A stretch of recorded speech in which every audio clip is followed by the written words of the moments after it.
우리가 지금까지 이제 데살로니가 전서 5장을 다 봤어요. 그리고 이제 오늘부터 후서를 봐야 되는데, 후서는 몇 개월 간격이 있어요. 사실 이제 갈라디아 지역 1차 전도 지역을 다 전도를 마치고 이제 바울은 아시아 윗지방을 전도하고 싶었어요.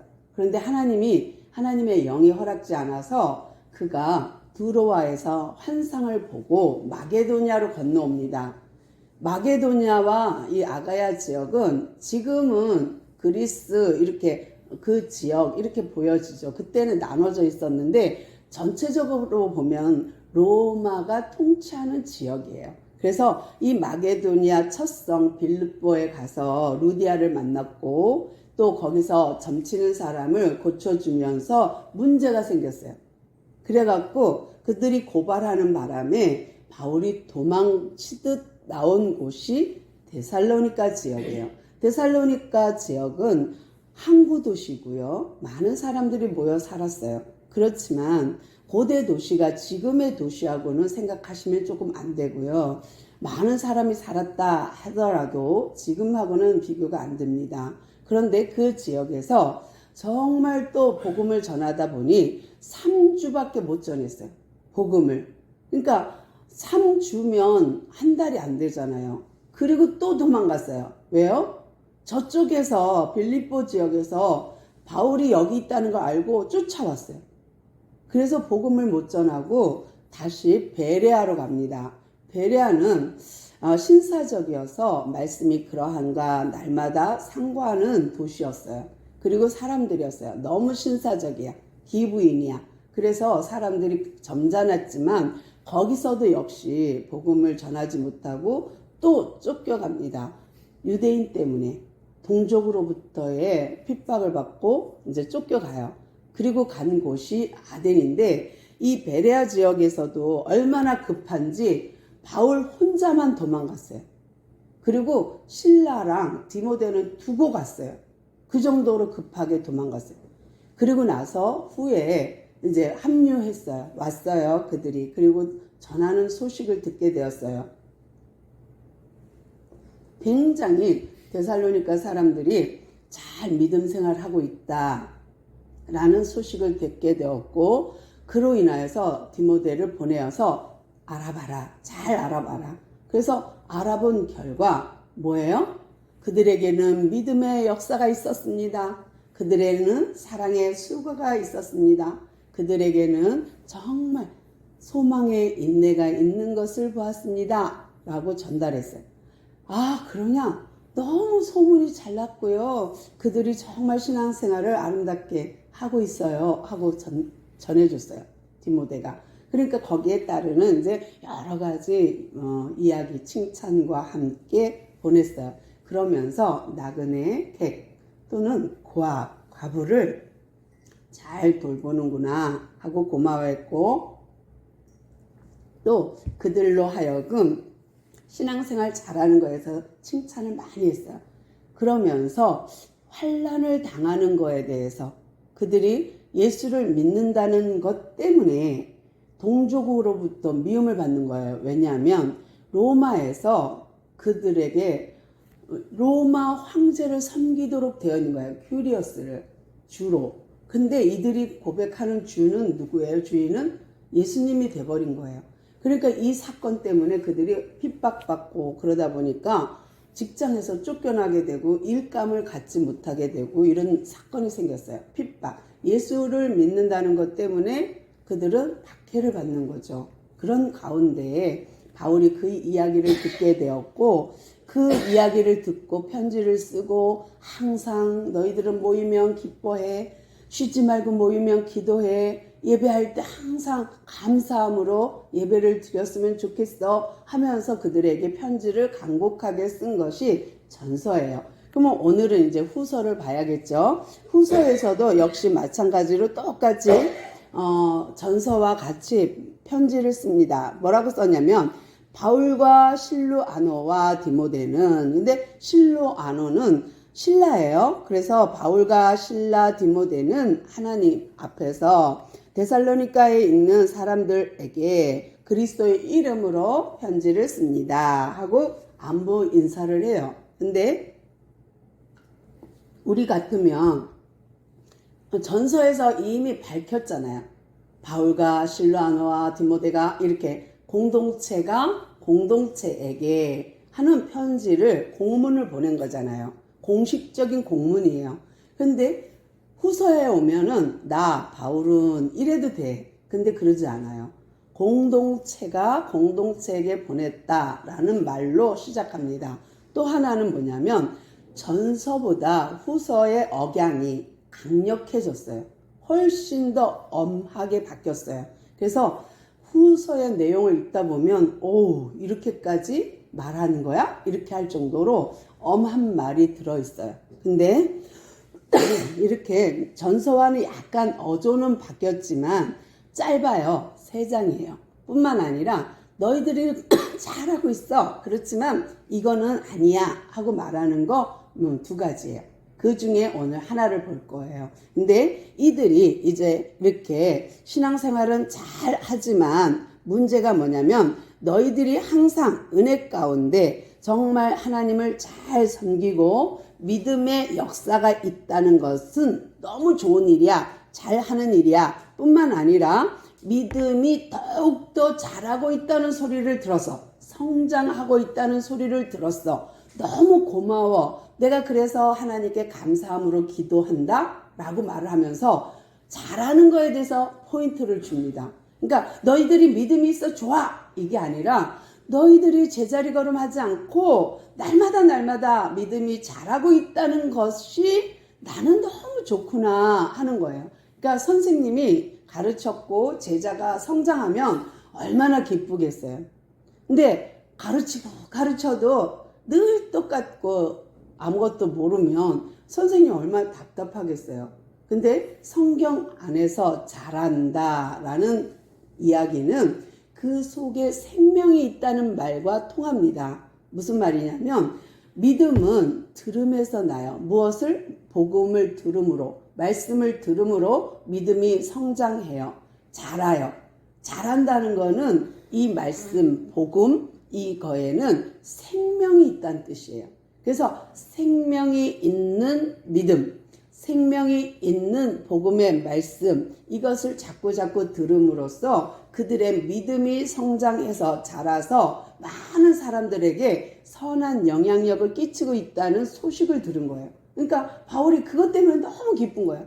그냥 제자리 걸음이 아니라 너희들이 성장하고 있구나, 너희들이 잘하고 있구나, 그래서 내가 너무 좋단다 하고 편지를 쓴 거고, 또 하나는 뭐냐면 서로 사랑함이 풍성하다니 참 좋구나 라는 거예요. 그러면 성경 안에서 또 사랑은 뭘까? 정말 하나님의 말씀 안에서 사랑은 뭐냐? 허다한 죄를 덮는 게 사랑이고요. 정말 요한복음 13장 34절에 보면 34, 35절에 보면은 정말 요한은 예수님을 사랑으로 표현하고 있거든요. 정말 사랑을 잘 표현하는데 이 성경 구절을 한번 읽어드릴게요. 이것을 너희에게 이르는 것은 너희로 내 안에서 평안을 누리게 하려 함이라. 그러니까 하나님께서 주시는 참 사랑, 행복은 뭐예요? 평강이에요. 샬롬입니다. 세상에서는 너희가 환난을 당하나 담대하라. 내가 세상을 이겼노라. 복음이죠. 예수님이 세상을 이겼어요. 그러므로 우리도 이깁니다. 너희가 서로 사랑하면 이로써 모든 사람이 너희가 내 제자인 줄 알리라. 신기하고 놀라운 일이죠. 이게 비밀이에요. 그러면서 데살로니가 사람들이 정말 사랑을 잘 실천하고 있다라는 것을, 그리고 그 사랑이 풍성하다는 것을 칭찬하면서, 야, 내가 이런 소식을 들으니 너무 좋구나, 너무 좋아, 감사해. 그리고 너희들이 그 사랑으로 친구의 허물을 덮어주고 또 부족한 사람을 돕고, 마치 초대교회처럼 마치 내 거 네 거 따지지 않고 통용하며 서로를 돕는다 하니 참 고마운 일이구나 하고 칭찬을 했어요. 그 다음에 이게 이제 진짜예요. 본론 5절입니다. 이는 하나님의 공의로운 심판의 표요. 어려워요. 이게 뭐야? 세상에 환난 당하고 어려움 당하는 것이 오히려 하나님 공의로운 심판의 표지 또는 심볼 이런 게 된다는 거예요. 그러면 예수 믿는 사람은 다 환난을 당해야 될까요? 어떠세요? 환난 당하고 싶어요? 예수 믿는 것 때문에 핍박받고 싶으세요? 그런 사람은 없을 거예요. 그런데도 바울은 그렇게 말해요. 데살로니가 사람 여러분, 형제들 여러분, 여러분이요 예수 믿는다고 동족으로부터 핍박받지요? 괜찮아요. 당연한 거예요. 여러분 로마로부터 여러분 형제를 주인으로 섬기지 않고 예수를 주인으로 섬긴다고 여러분 직장을 잃었지요? 당연한 거예요. 괜찮아요. 만약에 그런다면 여러분은 계속해서 그 예수를 믿고 싶으시겠습니까? 그런데요.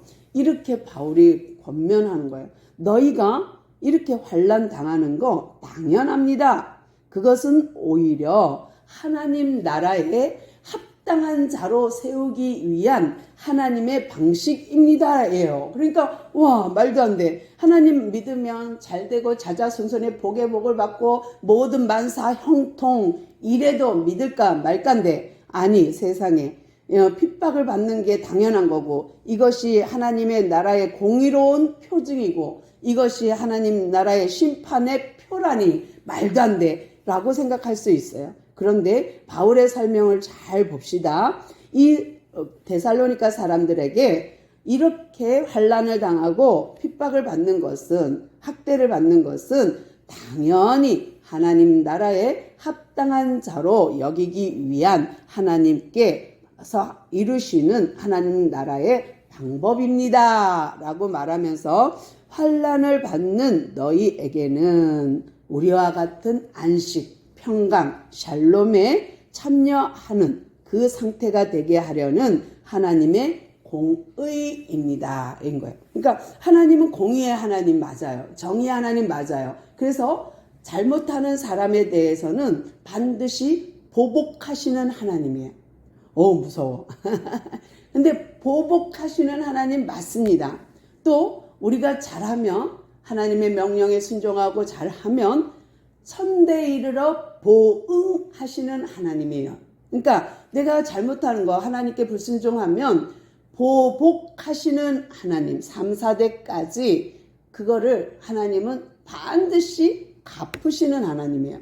또 잘하면 천대까지 복 주시는 하나님이에요. 그러면 조금 이상하죠? 3, 4대는 뭐고 천대는 뭐야?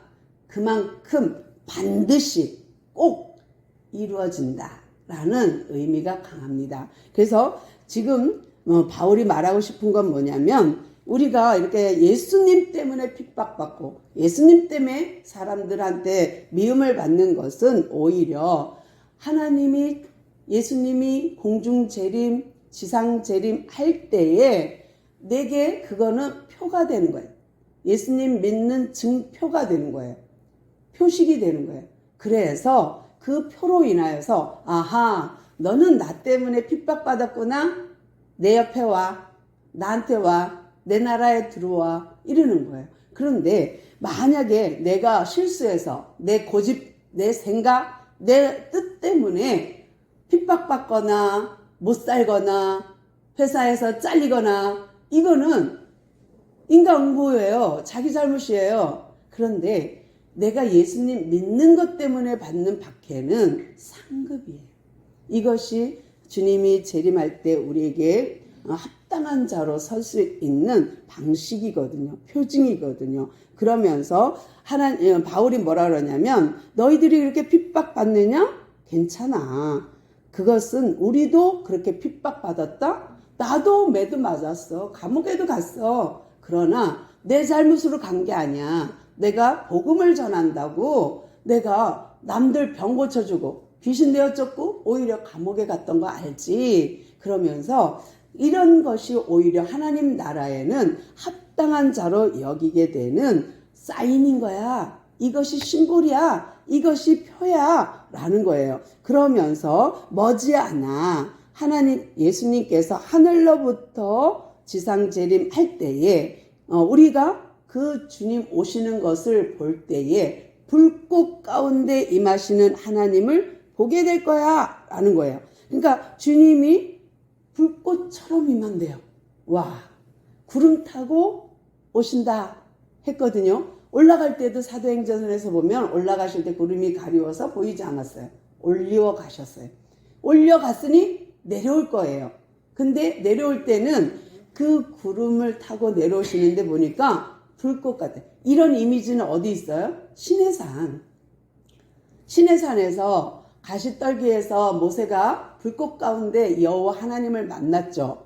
그리고 시내산에서 이스라엘 백성과 계약을 맺을 때에 거기에 쉐키나 구름으로 가득하고 그곳에 불로 임하시는 하나님을 볼 수 있어요.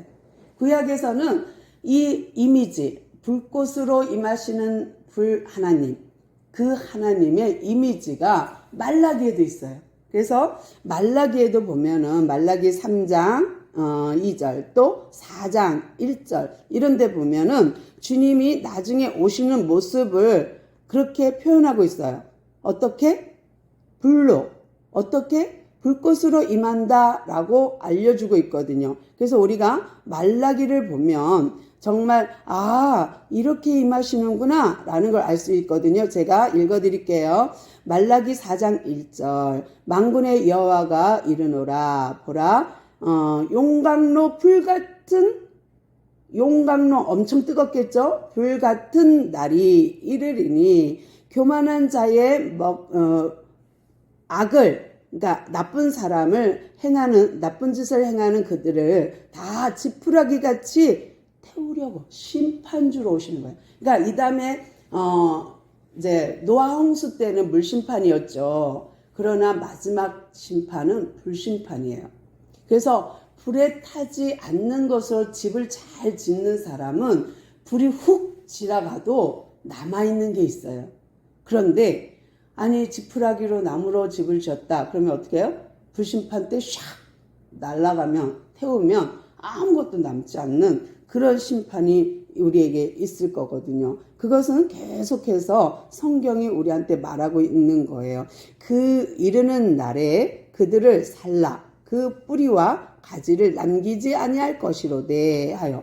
그러니까 불이 지나가면 뿌리는 남잖아요. 그런데 성경은요. 예수님 재림할 때 불심판은요. 뿌리조차 태워버린대요. 그러니까 하나도 남김없이 싹 태운다는 뜻이게 됩니다. 그리고 또 에베소서에도 마찬가지, 말라기 2장도 마찬가지. 계속해서 무슨 말을 하냐면 은금으로 이렇게 있으면 절대 안 타겠죠. 그러나 나무나 지푸라기로 있으면 후루룩 타버리겠죠. 그래서 예수님 재림할 때의 모습을 말라기에서도 예언하고 있고요. 구약에서 예언하신 그 예수님은 앞으로 다시 오실 예수님, 그 예수님의 모습입니다. 또 초림하신 예수님도 우리는 알고 있고요. 이사야 예언처럼 또 말라기 말처럼 마지막 재림도 그렇게 올 거예요. 그래서 환난을 당하는 데살로니가 성도들에게 그 환난을 오히려 기뻐하라고 해요. 오히려 그 환난을 더 감사하래요. 이 환난으로 더 기도하래요.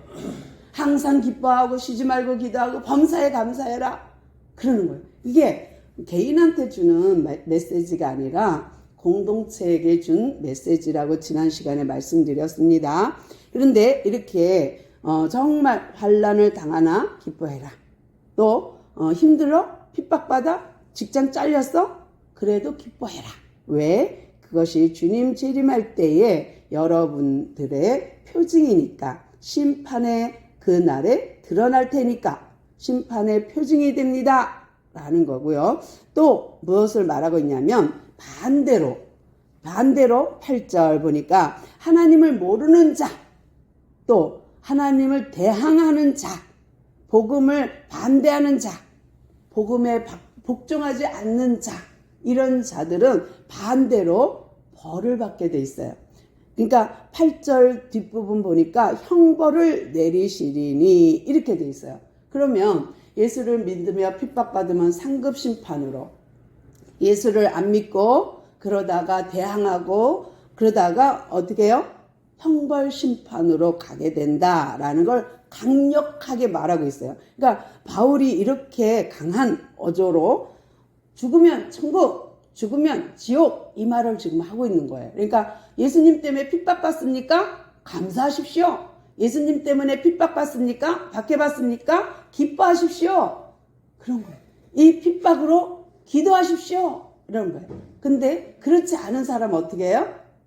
지옥행, 불꽃에 불못에 영원히 타는 불못에 떨어질 것입니다 라고 말하고 있는 거예요. 그래서 그들은 멸망의 형벌을 받게 될 것입니다.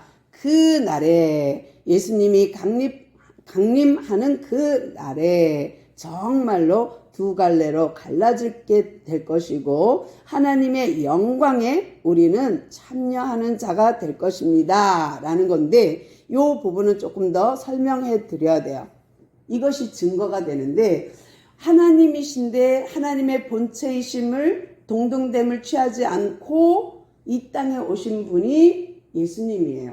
그러니까 하나님이신데 이 땅에 오셨어요. 아버지로부터 낳으심을 받은, 아버지로부터 나온 예수님이 이 땅에 오셔서 무슨 일을 했냐면 아버지 뜻을 이루셨어요. 아버지의 말씀을 복종, 순종하셨어요. 어떻게? 십자가에 지는 것까지, 부활하기까지 복종하셨어요. 그래서 아버지가 일하니 나도 일합니다.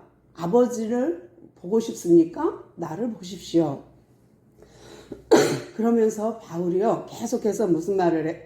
예수님 무슨 말을 해요? 살아생전에 하나님의 나라에 대한 이야기를 계속하는 거예요.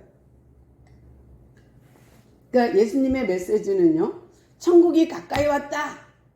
회개하고 천국을 바라봐. 천국은 마치 하나님의 나라가 너희 안에, 너희 가운데 있다. 계속 그런 메시지예요.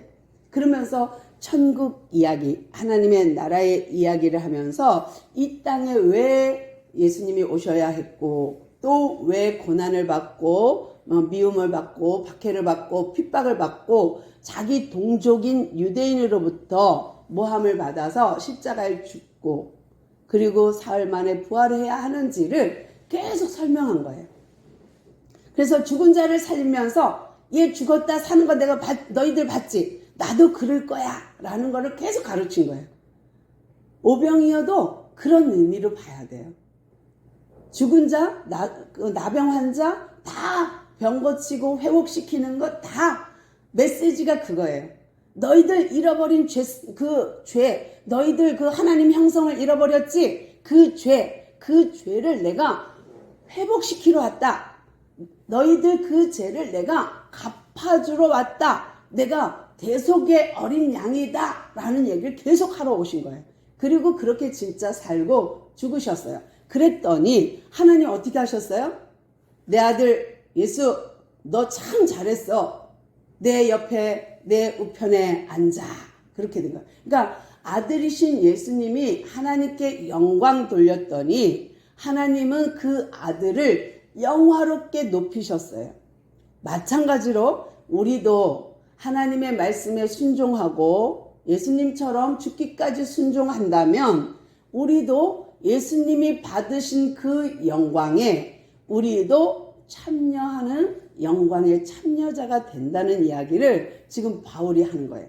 그러면서 그런 영광과 좋게 비교할 게 없지 않니? 이 땅은 잠시 잠깐이야. 그런데 최선을 다해서 우리는 살 뿐이야. 그런데 이 고난 다음에 기다리고 있는 상급 심판을 기억해봐. 이 다음에 일어나는 영광을 기억해. 그러면 기뻐할 수 있다? 감사할 수 있어. 그러면 기도할 수 있잖아? 이 이야기를 데살로니가를 통해서 계속 말하고 싶은 거예요. 그러니까 바울은 지금 데살로니가 교인들에게 원하는 게 뭐예요? 재림할 때 너희도 그 영광의 참여자, 그 거룩함의 참여자, 그 구원받기에 합당한 자가 된다는 표로 너희들이 핍박받는 거 맞잖아. 예수 때문에 핍박받는 건 맞잖아. 그러니까 너희들한테 기다리는 건 상급뿐이야. 그러니 좋지 않아? 기뻐해야 되지 않아? 당연한 거 아니야? 이것이 증표인데? 이것이 증거인데? 얼마나 기쁘니? 감사하지? 이러는 거잖아요. 그러니까 데살로니가를 통해서 우리가 받을 수 있는 메시지, 정말 바울이 원하는 메시지는 뭐예요? 이 하나님의 사랑, 이 주님의 사랑이 너희들 입었지. 하나님 사랑 힘입었지. 또 예수님 사랑 입었지. 그 하나님의 계획, 그 예수님의 십자가의 죽음으로 너희들이 구원에 참여자, 합당한 자, 구원받기에 합당한 자, 정말 태초부터 계획한 그 합당한 자의 자리에 설 수 있는 거, 그것만 생각해. 그것만 하면 좋아. 라고 하면서 계속해서 바울이 무엇을 말하고 싶어 해요? 이 데살로니가 성도들에게 원하는 게 뭐예요? 이러므로 항상 너희를 위하여 내가 기도하고 너희들이 항상 이 부르심에 구원받은 거에 감사하고 합당한 자로 서게 하기 위하여 내가 기뻐해. 그러면서 이 선을 행하라. 그러니까 이게 주님이 선한 일을 한 거예요. 그러니까 하나님의 명령에 순종, 복종, 죽기까지 순종한 것은 선한 사업이에요. 선한 일이에요. 우리가 예수 믿는 거, 예배 드리는 거, 전도하는 거 선한 일이에요. 이 선을 행하면 하나님 앞에 우리는 기뻐하는 자가 되는 거예요. 합당한 자가 되는 거예요. 그러면서 12절도 역시 마찬가지로 11절, 12절을 보면요. 내가 이렇게 너희들을 위해서 항상 기뻐하고 감사하는 것은 하나님이 너희를 부르심에 합당한 자로 만들었다는 것 때문에 기뻐. 또 너희들이 늘 하나님과 방향 맞춰 선을 행한다는 것 때문에 기뻐. 또 너희들 가운데 믿음의 역사가 있다는 것 때문에 내가 너무 감사해. 그리고 너희들이 정말 예수 그리스도의 은혜 가운데 그 영광을 바라보고 이 영광의 참여자로 이 땅에서 소망의 인내를 갖고 사는 너희들, 내가 그래서 항상 기도해 라는 거예요. 그러니까 오늘도 우리가 바울의 메시지를 보면서 우리 모두가 이 영광에 참여하는 자, 이 거룩함에 참여하는 자, 그런 자로 이 자리에서 함께 예배 드리는 줄로 믿습니다. 우리의 삶이, 우리의 생각, 우리의 모든 행동, 실천하는 모든 것들이 다 그렇게 하나님 앞에 구원받기에 합당한 자로서, 그 거룩함에 참여하는 자로서 하나님의 영광을 바라보며 소망의 인내를 갖는 우리 주말씀 교회 식구들 되기를 소망합니다. 아멘. 기도합니다. 주님 감사합니다. 오늘도 우리로 하여금 진리를 깨닫게 하시니 감사합니다. 이 진리의 말씀이 우리의 영을 살리게 하시고 생명력 있어 모든 심령과 골수를 쪼개고도 남음이 있는 말씀이요. 우리의 영혼을 살찌게 하는 말씀인 줄로 믿습니다. 이제 이 땅에 살면서 우리가 육신을 가지고 있는 순간에 이 땅에서 최선을 다해서 살게 하시고 모든 것은 주 안에서 최선을 다하게 하시고 그로 인하여 주님 앞에 설 때에 부끄럼 당치 않게 도와주시옵소서. 구원받은 자로서의 감사함, 구원받은 자로서 항상 기뻐하며 구원받은 자로서 늘 깨어 기도하는 우리 모두 되기를 소망하오며 예수님의 이름으로 간절히 기도드리옵나이다. 아멘.